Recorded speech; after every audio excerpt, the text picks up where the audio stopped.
Olá, queridos alunos, mais uma vez aqui no nosso encontro para o estudo da língua brasileira de sinais. Vamos dar continuidade ao estudo da gramática desta língua. Hoje nós iremos estudar, nos aprofundarmos nos classificadores. Nós vimos na aula passada a relação dele com um verbo, mas hoje nós iremos especificá-los melhor. Ele está dividido em 5 partes. Então vamos lá. Temos o classificador descritivo. Ele descreve uma ação. Por exemplo, o carro bateu na árvore. Observe a Larissa. O carro, olha só, bateu na árvore. Viram?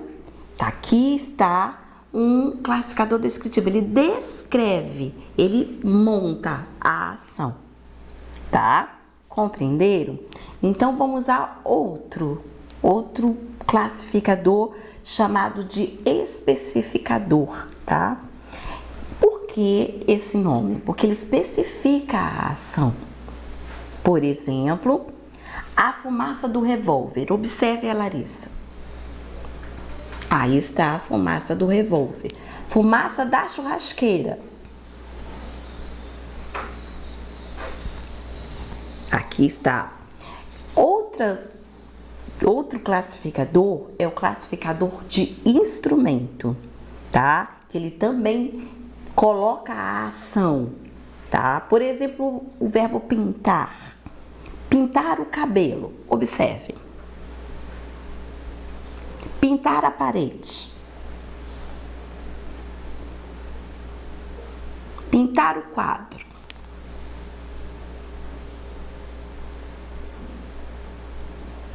Então, vocês estão vendo aqui que ele especifica, ele tá ali, a ação está contida no verbo, tá? Mais uma ação para vocês perceberem mais profundamente. Escrever, por exemplo. Escrever onde, né? Escrever no caderno. No computador. Vocês viram que o movimento, que a ação é diferente, tá? Então, o classificador é para isso, tá bom? Outra classificação para o classificador: pluralização.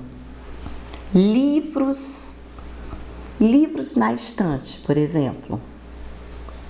Livros na estante. Pessoas em passeata. Olha só como é que é. Isso é a pluralização, para plural. Que muitos acham que para se pluralizar na língua de sinais, basta fazer o sinal de muitos, né? Não, é dessa forma aqui que a Larissa está fazendo, tá? Outro classificador é o classificador de corpo. Por exemplo, o andar do cachorro.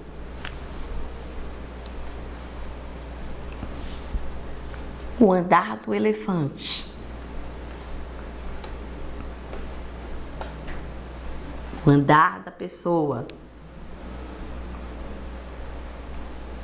Assim a gente encerra as divisões e aquilo que compõe os classificadores, para que vocês possam, daqui por diante, quando forem fazer uma frase, lembrarem de todos esses detalhes, porque tudo isso compõe a gramática da língua brasileira de sinais. Então, a gente já viu toda a parte da gramática, já estamos encerrando os nossos estudos.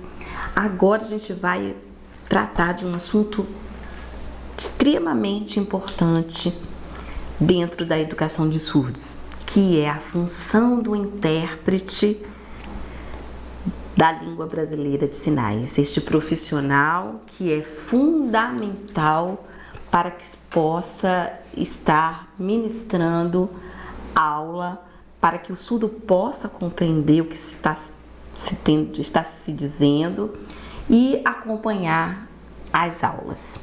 Então vamos lá. Há muita confusão quando há dois profissionais em sala de aula de qual a função de um, qual a função de outro, não é verdade?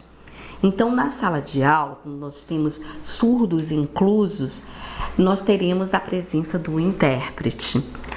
O intérprete, ele é o mediador entre o professor e o aluno. Ele não é o professor, ele não é o responsável pelas atitudes, pelo ensino para este aluno. O responsável continua sendo o professor da sala. Como eu disse antes, o intérprete é o mediador.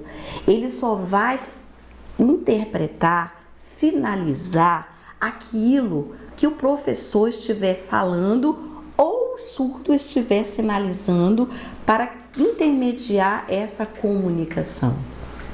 Ficou claro?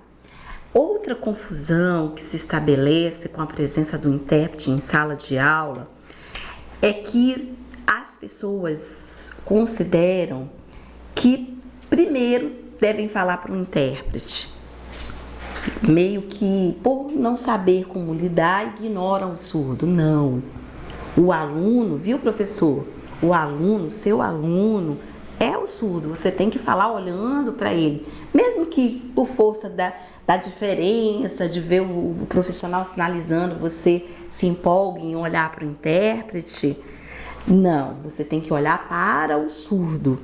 O intérprete, na medida em que você estiver falando, ele irá interpretando, assim como aqui a Larissa está fazendo enquanto eu estou falando, tá? Então, é essa intermediação que acontece na sala de aula. Da mesma forma, quando o surdo estiver sinalizando, o intérprete irá fazer a voz deste surdo. Então, quando o intérprete estiver falando, não é ele que está falando. Pelo menos, dentro da ética do intérprete, se estabelece que seja mantida a ética, que ele deve ser fiel àquilo que está sendo dito e transmitir a mensagem tal qual está sendo dita. Então, esse é um princípio da interpretação, é um princípio ético. O intérprete tem que ter esta ética de se manter fiel à mensagem, tanto do ouvinte quando está falando português, quanto do surdo quando está sinalizando. O intérprete deve estabelecer essa relação com muita responsabilidade, tá?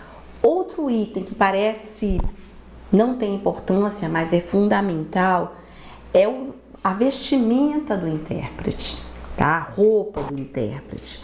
O intérprete não pode ter adereços que chamem a atenção, porque isso chama a atenção do surdo e ele não presta atenção no sinal, tá?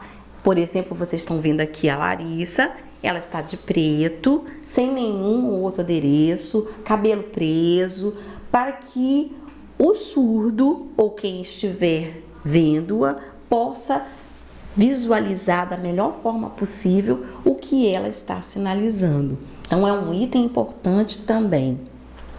Outro detalhe, professor, eu sei que é difícil, que é novo ter um aluno surdo em sala de aula e que é tentador passar a disciplina ou aquilo que se vai ministrar direto para o intérprete para que ele possa transmitir para os surdos.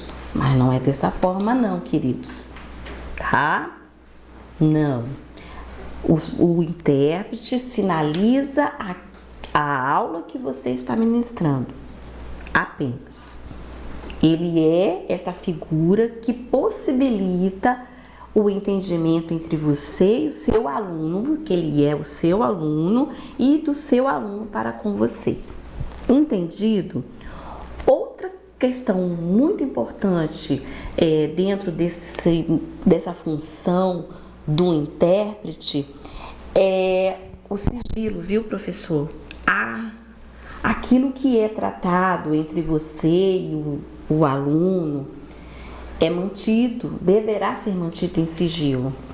Por isso que se você for fazer um alerta, for fazer uma consideração, assim como é com os alunos ouvintes, que não se deve chamar a atenção do aluno, constranger o aluno, da mesma forma com o surdo, tá? Você tem que trazê-lo para perto de si, chamar o intérprete e fazer o esclarecimento que precisa ser feito, ok? Acho que em breves pinceladas deu para entender qual é a função do intérprete dentro da sala de aula, ok? Espero que vocês tenham compreendido e que passem essa informação para aqueles que ainda não sabem. Vocês podem continuar se aprofundando, na apostila tem mais detalhes, vocês podem se reunir em sala, discutir, não sei. Vocês podem fazer uma estratégia diferente, tá bom? Muito obrigada, foi muito bom estar com vocês. Até a próxima.